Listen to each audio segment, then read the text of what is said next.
হাঁটবো, কোন রঙের জামা পরবো, কাকে ফোন করব, বিজেপির বাবারা ঠিক করবে।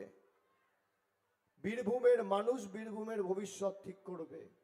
কালকে অমিত শাহ এসে বলেছে, যদি বিজেপি ক্ষমতায় আসে গুজরাট আর দিল্লি থেকে বিজেপির সরকার তৈরি হবে। একটা গ্রামে যদি একটা খুঁটি পুঁতে 5 ওয়াটের বাল্ব লাগাতে হয়, তখন এদের অনুমতিটা দিল্লি আর গুজরাটের নেতাদের থেকে নিতে হবে। আর মমতা বন্দ্যোপাধ্যায়ের আমলে খালি এখানে পথশ্রী 2 আর পথশ্রী 3-এ 80টা রাস্তা, প্রায় 80টা নতুন রাস্তার নির্মাণ, কিছু পুরনো রাস্তার পুনর্নির্মাণ এবং সংস্কার করা হয়েছে প্রায় 62 কোটি টাকা খরচ করে। এর মধ্যে 10 পয়সার অবদান নরেন্দ্র মোদীর সরকারের নেই। আমাদের জেলা পরিষদ মেম্বার, আমাদের নির্বাচনী প্রতিনিধিরা, আমাদের নির্বাচিত প্রতিনিধিরা, আমাদের পদাধিকারীরা মানুষের পাশে দাঁড়িয়ে কোথায় কি রাস্তা, জল, কল, কোথায় ফায়ার ব্রিগেড, কোথায় হাসপাতাল, কার কি প্রয়োজনীয়তা রয়েছে, আমরা চেষ্টা করেছি মানুষের পাশে দাঁড়িয়ে আমাদের সামর্থ্য অনুযায়ী উন্নয়নের পরিষেবা মানুষের বাড়িতে পৌঁছে দেওয়া। আগামী দিনও ব্যতিক্রম হবে না। আমি আপনাদের অনুরোধ করব, যারা হিন্দু ধর্মের ধারক আর বাহক বলে নিজেদের দাবি করে, আজকে এসআইআর করতে গিয়ে 90 লক্ষের মধ্যে 57,50,000 হিন্দু বাঙালিকে বাদ দিয়েছে। 57,50,000 সংখ্যালঘু ভাইদের বাদ দিয়েছে, তপশিলি মায়েদের বাদ দিয়েছে, জনজাতি বোনেদের বাদ দিয়েছে। আগে মানুষ ভোট দিয়ে নির্বাচিত করত সরকার কার হবে, এখন প্রধানমন্ত্রী নির্বাচিত করছে ভোট কে দেবে।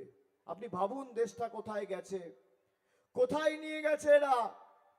বিজেপির নেতারা যদি আপনাদের কাছে আসে প্রচার করতে, এদেরকে আশ্বস্ত করে বলবেন যে এদেরকেই ভোটটা দেবেন। তার কারণ যেভাবে আপনাদের সাথে আমাদের সাথে বেইমানি করে আমাদের টাকা আটকে রেখেছে, এদেরকেও একই ভাষায় জবাব দিতে হবে।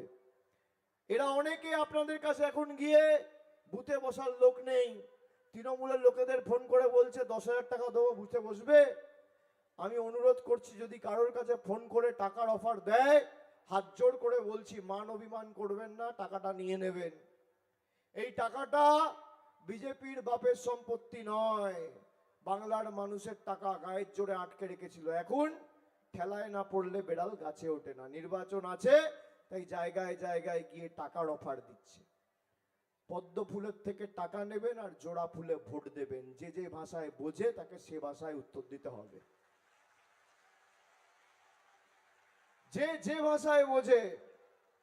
বাংলায় কথা আছে না, স্যাকড়া ঠুকঠাক কামারের একঘা। আপনার একঘা মারার সুযোগটা আগামী 23 তারিখ। 5 বছর ধরে আমাদের বাংলাদেশি বলেছে, তার মানে বিজেপির নেতা বলছে যাদের নাম বাদ গেছে সবাই দেশ বিরোধী বাংলাদেশি। তার মানে 57,50,000 জন হিন্দু বাংলাদেশি।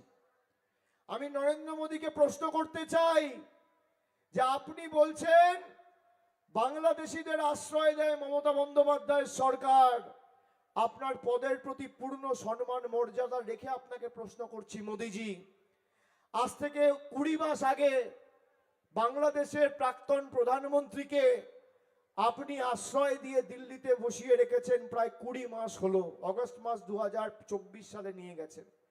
আজও সে দিল্লিতে আছে। সব থেকে বড় বাংলাদেশিকে আপনি দিল্লিতে আশ্রয় দিয়ে রেখেছেন। শেখ হাসিনার স্ট্যাটাস কি? শেখ হাসিনা কি অনুপ্রবেশকারী, না শেখ হাসিনা শরণার্থী? প্রশ্ন করবেন বিজেপির নেতাদের, উত্তর আছে। যারা বাংলাদেশিদের আশ্রয় দিয়ে হিন্দু বাঙালির নাম কেটে আমাদের বাংলাদেশি বলে দাগিয়ে দিয়েছে, তাদের বিরুদ্ধে জবাবটা আগামী 23 তারিখ কড়ায় গন্ডায় লাইনে দাঁড়িয়ে, গরম বেশি পড়লেও, বৃষ্টি ঝড় জল আবহাওয়া খারাপ থাকলেও লাইনে দাঁড়িয়ে দিতে হবে। যারা ইচ্ছা মতন মানুষকে লাইনে দাঁড় করিয়েছে, লাইনে দাঁড়িয়ে এই লাইনের প্রতিশোধ নিতে হবে। এই ভোট খালি তৃণমূলকে জেতানোর ভোট নয়, এই ভোট প্রতিবাদের ভোট, প্রতিরোধের ভোট, প্রতিশোধের ভোট। এমনভাবে উচিত শিক্ষা দিতে হবে যেন আগামী দিন বাংলার মানুষের 10 পয়সা আটকানোর আগে বিজেপির নেতাদের 100 বার ভাবতে হয়, জবাবটা এমনভাবে দিতে হবে। তাই আমার আপনার সবার প্রার্থী, মমতা বন্দ্যোপাধ্যায়ের প্রার্থী, তৃণমূল কংগ্রেসের প্রার্থী, মামাটি মানুষের প্রার্থী নীলাবতী সাহাকে ঘাসের উপর জোড়া ফুল চিহ্নে 4 নম্বর বোতাম টিপে 1 2 3 4 বিজেপি পাংচার, 1 2 3 4 বহিরাগতদের পগার পার, 1 2 3 4 বাংলা বিরোধীরা হবে ছাড়কার, 1 2 3 4 বিজেপির হবে হার। এই প্রতিশ্রুতি নিয়ে বাকি যারা প্রার্থী আছে তারা আসুন সামনে, মানুষের কাছে একবার আবেদন করে যান, হাত জোড় করে মানুষকে প্রণাম জানিয়ে যান। আসুন।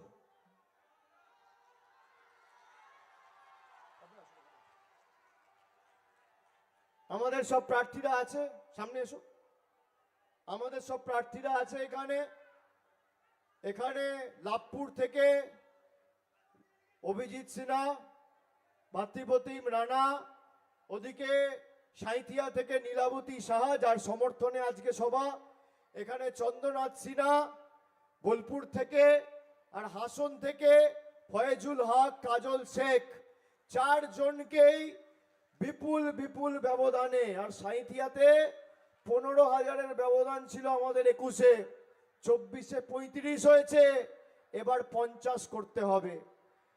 আর যে ভালোবাসার ঋণে আপনারা আমাদের সবাইকে আজকে আশীর্বাদ করেছেন, আবদ্ধ করেছেন, আগামী দিন সুদ সমেত উন্নয়নের মাধ্যমে এই ভালোবাসার ঋণ ফেরত দেবো কথা দিয়ে যাচ্ছি।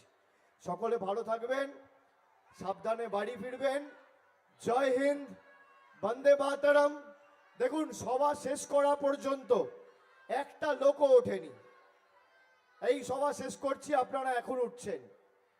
যারা 2:30-এর সময় আসে না নির্বাচনী সভায়, তারা বক্তব্য শুনতে আসে না, তারা সিদ্ধান্ত নিয়ে আসে যে 23 তারিখ ভোটটা জোড়া ফুলে দিয়ে বিজেপির জামানত বাজেয়াপ্ত করব। আমি স্যালুট জানাই, কুর্নিশ জানাই এই মাটিকে, এই ভূমিকে, আমার মায়েদের, আমার ভাইদের। আগামী দিন খেলা জোরদার হবে। বিজেপি গোপনে খেলছে না, জগাই মাদাই বিদায়। আপনারা দেখেছেন বাংলার সাম্প্রদায়িক সম্প্রীতি নষ্ট করার জন্য কি করছে। তৃণমূল জবাবটা 4 তারিখ দেবে। যখন ভোট বাক্স খুলবে, পদ্ম ফুলের নেতারা যেন চোখে সর্ষে ফুল দেখে, এটা সবাই সুনিশ্চিত করবেন। ভালো থাকবেন, সুস্থ থাকবেন, আর সবাই সাবধানে বাড়ি ফিরে যাবেন। জয় হিন্দ, বন্দে মাতরম, জয় বাংলা।